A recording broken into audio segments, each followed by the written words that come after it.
Good boy, Tucker. Welcome, everybody. Welcome. Hey. Welcome. Work smarter where you want. Consistency is key. And remember, if it's not in RedTail, it never happened. This is learning at its most fun. Welcome, everybody, to another Thursday webinar. My name is Curtis, and I'll be your trainer today. And today we are going to be doing the last part, so part 4 of our workflow series. So already we've gone through whiteboarding and conceptualizing your workflows in the first video. Then we moved on to taking that and adding it into the RedTail system as templates. Last week, we covered actually running through each of those workflows so you can see how to run them. And today, we're actually going to be talking about the little bit of extras you can do to make things a little bit easier. A lot of today's focus is going to be on setting up automations, as well as just new things or just other things you can do in regards to workflows itself. So to start out, what I'm going to do is switch over to the CRM here. And first, let's actually talk about automations. So the workflow itself that we said is going to be a process. It's a repeatable process that you do over and over. When we actually ran them last week, we saw how you can take a live workflow or actually make it live by going to the quick add or other places and just choosing workflows. And then choosing from one of the 3 templates we made. So if I need to do a client meeting, I can do so here. But I'm manually adding this workflow. So what this means is I'm starting the workflow of client meeting, but I would have also went into the calendar and scheduled this meeting there. So in that case, I'm making an activity for the meeting, then I'm going in and also starting the workflow. Now, the reason I bring up the fact that we have to do it twice is automations can actually make that process a lot easier. So instead of having to add the activity and add the workflow, all I have to do is just add the activity with the appropriate information, and then I can set it so my workflow automatically starts.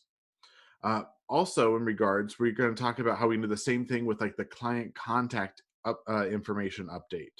So this is the workflow that we had where anytime I change an address or an email or a phone number, I start this workflow. Now this again, we can automate. So anytime I change any of those items in a contact record, I can have this workflow automatically start.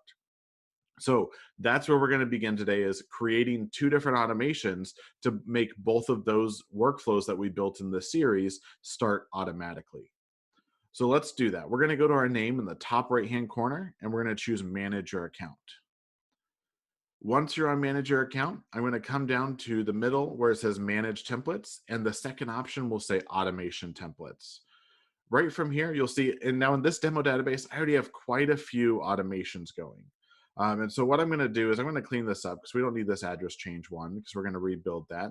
But what I'm going to do is create an automation based off of the first one for a client meeting, for that to stop, for the workflow for the client meeting to start based off of creating an activity for a client meeting.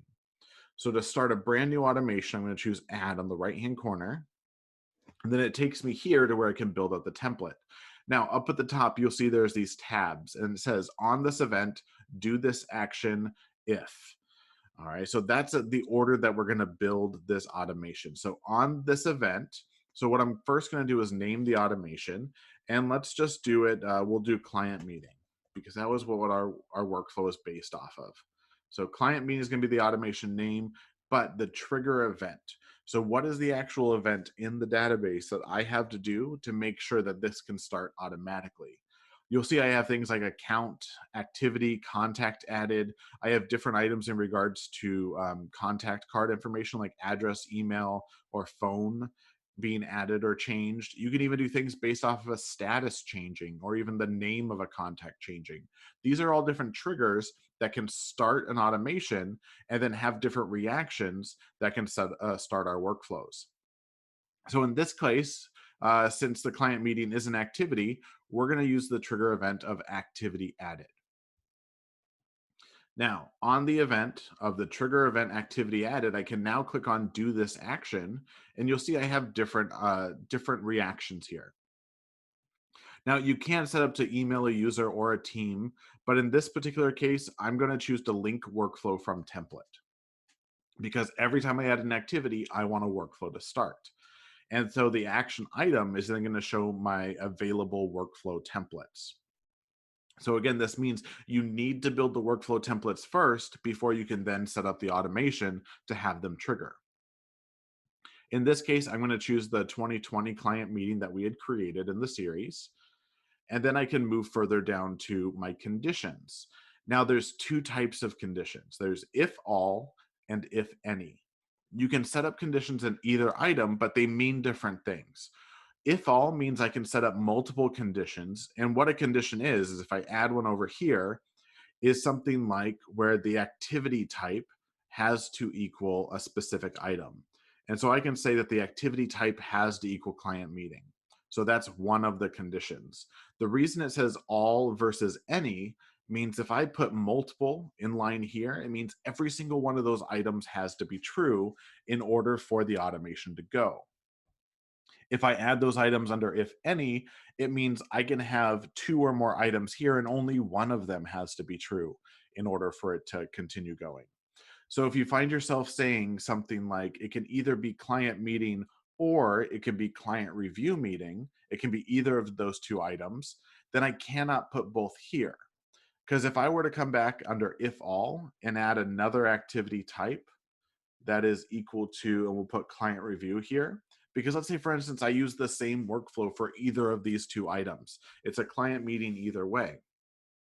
But putting both of these as activity type underneath if all is actually not technically possible because one activity cannot be both of these activity types. So keep that in mind. I do not want my conditions to conflict each other.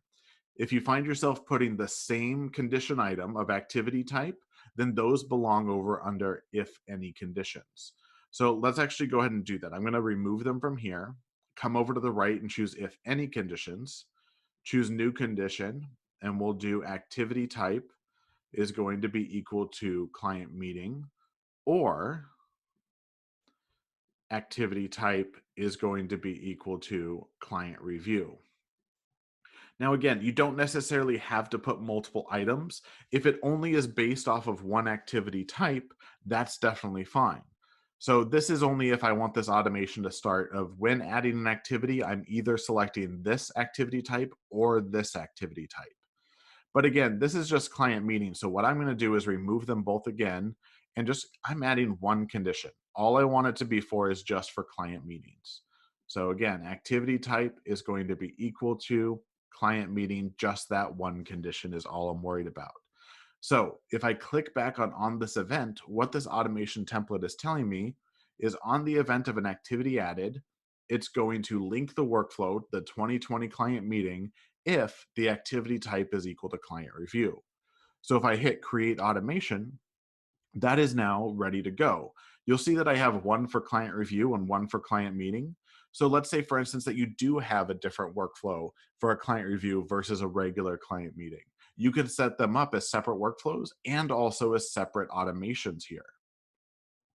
Let's actually go make that workflow trigger based off of adding an actual client meeting now because it's here and active.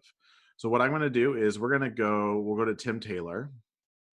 We'll go into his contact record. And what I want to point out first is you'll see right here on his main screen, he has 0 active workflows. So right now there are no workflows attached to his contact record. So in this case, the trigger event is adding an activity. So I'm in Tim's record. I'm going to go to the quick add icon up at the top and choose activities. And then from here, we'll just say it's going to be client meeting with Tim. And then the activity type is going to be client meeting. So that's the most important thing, is that when I add the activity, I select the correct activity type. Now from here, let's say that his meeting is going to be on, actually we'll push it to the 6th. So it's going to be on May 6th, and it's going to be at, we'll say 10 o'clock. So you schedule your meeting, you choose the date and time. And what I want to point out with right now is keep in mind this date, May 6th. Okay, so that's going to be important as soon as this starts, because in our workflows, we talked about the target date. And when you manually add a workflow, you have to choose what the target date is, because that's how you choose when all of your steps and tasks are going to be due. When you're starting a workflow based off of an automation trigger of activity add, the start date is going to automatically become the same day as the target date. So that way, if I have prep to do for the meeting, it's going to be due a certain amount of days before that actual meeting day. And I'll demonstrate that right now. So I'm going to hit create activity. That's going to add in here. The page refreshes and you'll see right here, now there's one active workflow for Tim. If I look at his calendar, we see the client meeting with Tim right here, May 6th. I actually created that. I can click up on his workflows and we have the 2020 client meeting. It automatically started. And the biggest part here is if I look in this column, the target date is automatically set to the 6th. And the current step is due 7 days before, because that's how we set it up in our process. So now if I click on the 2020 client meeting, I can actually run through this. What's also great about setting up the workflow to start based off of a meeting is if the actual meeting happens to reschedule. Now, I can always manually go in here and change the target date if I want to make sure all the due dates and everything changes with it. But if I started off of an automation, all I have to do is let me go back to Tim Taylor's record. We're going to go to his client meeting that we had just scheduled. And let's say, for instance, that it moves to the 12th. So now if I change it to May 12th and I come down and update this activity, what's great is now if I look at the active workflow, you'll see now that the actual target date has changed. So it is also the 12th. So when you change the activity, when that activity triggered a workflow, it will actually move the workflow target date. So everything is still going to stay due in the appropriate amount of time. And so that's one of the best things about workflows is I don't have to remember to schedule the activity and start the workflow. I just have to remember to schedule the activity, and then the workflows will automatically start based off of the criteria I set in the template. All right, so let's talk about the next workflow. The next one was actually a client update. So anytime we change an address, a phone number, an email, we want to have a workflow start because that workflow is telling us that there's different places that we need to update that same address and phone number as well, not just in RedTail. So because it's an address change or a phone change or an email change, we're going to go back to our name in the top right, choose manage your account, and then come back to automation templates. So now I'm going to choose add one more time.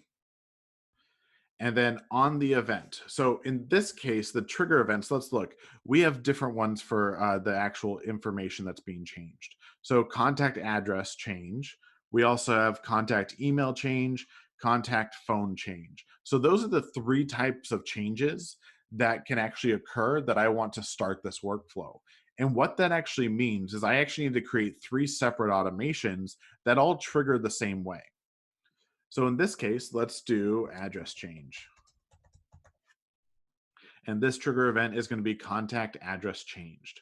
Now I'm going to go to do this action, and same thing like before, I'm going to choose to link a workflow from a template, and I'm going to specifically choose the 2020 client contact information update. Now from here, I can go to if all conditions, and you'll notice these conditions have things like address type as well, contact type. Maybe I only want this triggering for a certain status. So maybe I want it to only change for my actual active clients and my prospects. I can be that specific if I want. Now, if I'm, again, adding two different statuses, what I'm going to do is not do it under if all. I'm going to come over to if any, choose new condition, and I can say that the contact status needs to be equal to active, or another new condition where the contact status needs to be equal to prospects. So again, if you want to be that specific, you definitely can. In this particular case, you can also choose to not have any conditions. So if I remove both these conditions, what this will do is it'll start the workflow anytime I change an address, no matter what. But if I want to control that I only want the workflow changing for specific items, like if they are a client or a prospect of mine, then that's what I want to do. If I change an address in the system for someone who I'm actually not managing their information for, then maybe I don't need to manage it other places. So in this case, I'm going to actually create this one. So again, on the event of a contact address changed, it's going to link the workflow of the client contact information update if the status is either active or prospect for that contact record. So I can create that automation. Now, again, that one was just for an address change. So if I also want to add it for a phone number change or email, I go back and start another workflow template. So same thing, I can do email change. And I can come in here and say contact email changed. Same thing, do this action. We're going to link the workflow, specifically that same workflow. And then this time I can say, I want it for anybody. Any contact record where an email changes, I want that workflow to start. So I'm just going to leave the actual conditions blank. So now I'm going to create that automation. And so you can see, once you actually have your workflows built out and you know how you want them to start, you can start creating these pretty easily. So now you'll see I have an address change here. I have the email change one going. I have a client meeting, client review. There's so many automations you can set up so that way you don't have to remember to do every little thing with starting or notifying people in regards to your automations. So let's actually go test that one. We're going to go back to our recently viewed and click on Tim's record. And let's say, for instance, that we noticed that in his address, in his PO box, all right, that we actually put the wrong number. We have PO box 32732. Maybe it was actually supposed to be 32733. We were off. So in this case, what I can do is edit the address. And I can say that, okay, it's not supposed to be a 2, it's a 3. So I'm going to update it. And I'm going to update that address. So the address changes here. And when we refresh this page, what you're going to see is now there's a second active workflow that started for Tim.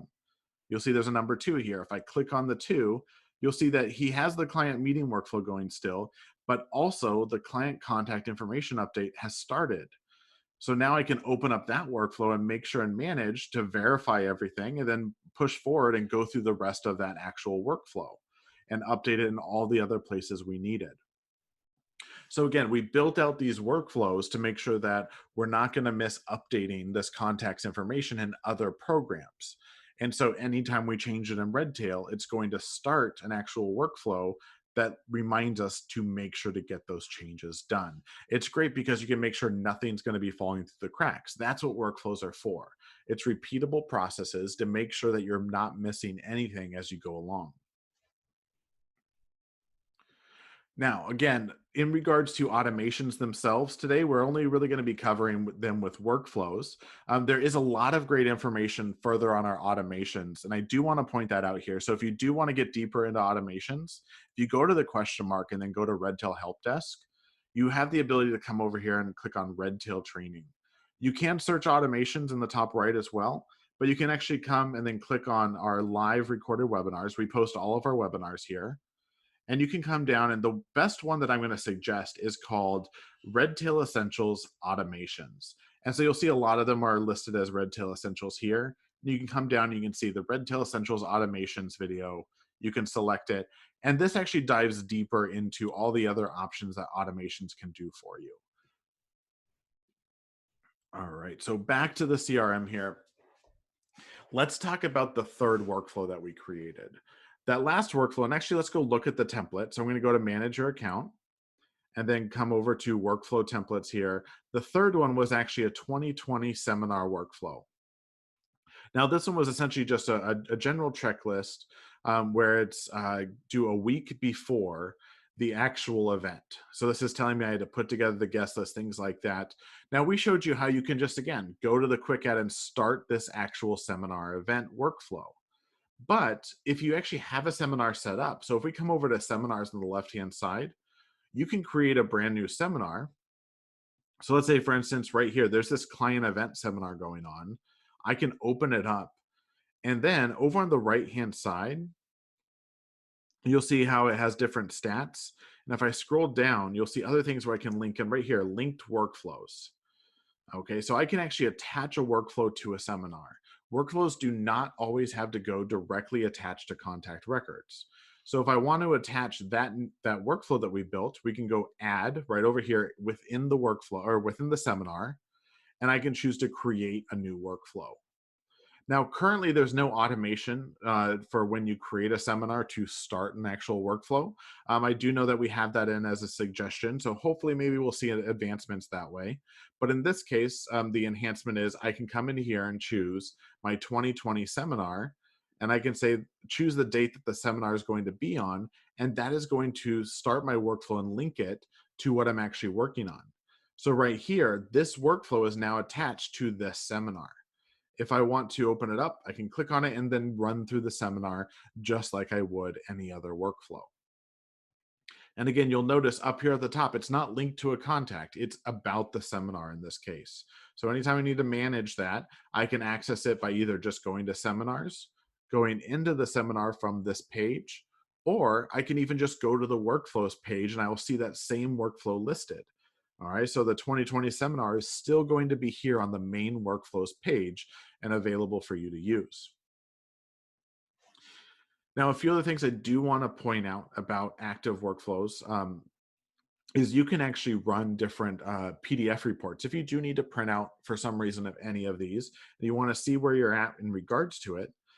So let's say, for instance, I want to see this client meeting workflow, but I need to print it out in a way. The best way to do that is just coming over to the action button and then coming down to where it says workflow checklist report. And you can click on that. It'll download a PDF for you.